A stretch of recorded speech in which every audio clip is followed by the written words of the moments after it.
Hi there everyone, my name is Neil Howes and I'm a member of St Peter's Church in Thorner, and today's reflection is on Matthew chapter 14 verses 22 to the end.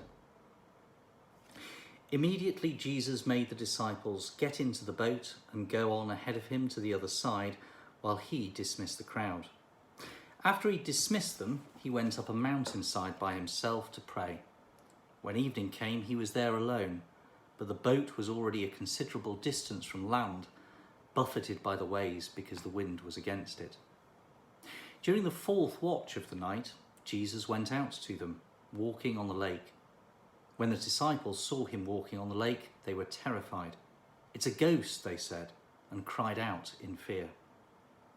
But Jesus immediately said to them, "Take courage, it is I. Don't be afraid." "Lord, if it's you," Peter replied, "tell me to come to you on the water." "Come," he said. Then Peter got down out of the boat, walked on the water, and came towards Jesus. But when he saw the wind, he was afraid and he began to sink, and he cried out, "Lord, save me." Immediately, Jesus reached out his hand and caught him. "You of little faith," he said, "why did you doubt?" And when they climbed into the boat, the wind died down. Then those who were in the boat worshipped him, saying, "Truly, you are the Son of God." When they crossed over, they landed at Gennesaret. And when the men of that place recognized Jesus, they sent word to all the surrounding country. People brought all their sick to him and begged him to let the sick just touch the edge of his cloak, and all who touched him were healed.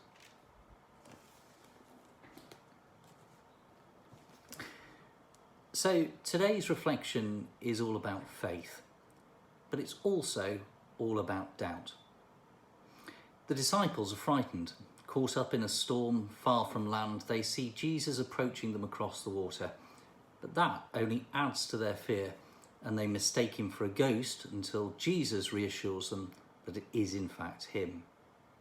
It's at that point that Peter takes a leap of faith, an enormous leap of faith in fact.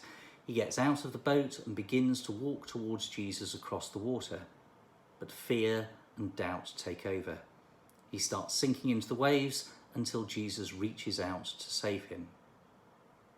Now, it would be easy to read this passage and to come to the conclusion that the key message to take away is that through faith anything is possible, and that we should never allow doubt to creep in.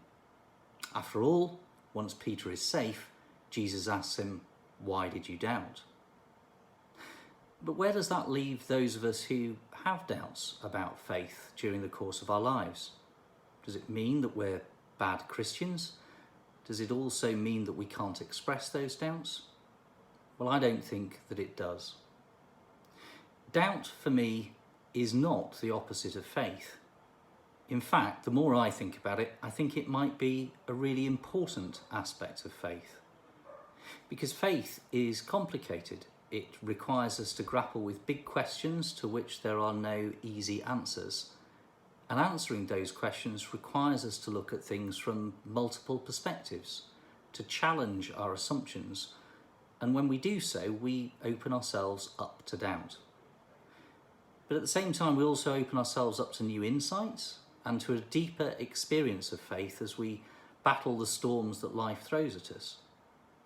I don't think, therefore, that we should punish ourselves for having doubts. When we doubt, we simply accept that we don't have all the answers, and that in itself can bring us closer to God. In fact, it seems to me that Peter's doubt and the fact that Jesus reached out to rescue him led him and the other disciples to realize, perhaps for the first time, exactly who Jesus was. "Truly," they say, "you are the Son of God." In contrast, blind faith has always concerned me. Perhaps it leads to a simpler life. After all, life is simple if you don't question anything.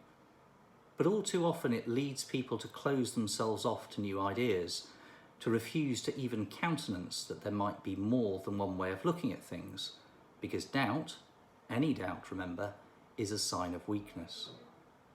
Faith just becomes a set of rules and beliefs that can't be questioned. And that in itself leads to fear, because anyone who challenges to think in a different way becomes a threat and an enemy. Is that really the type of faith that we want to have?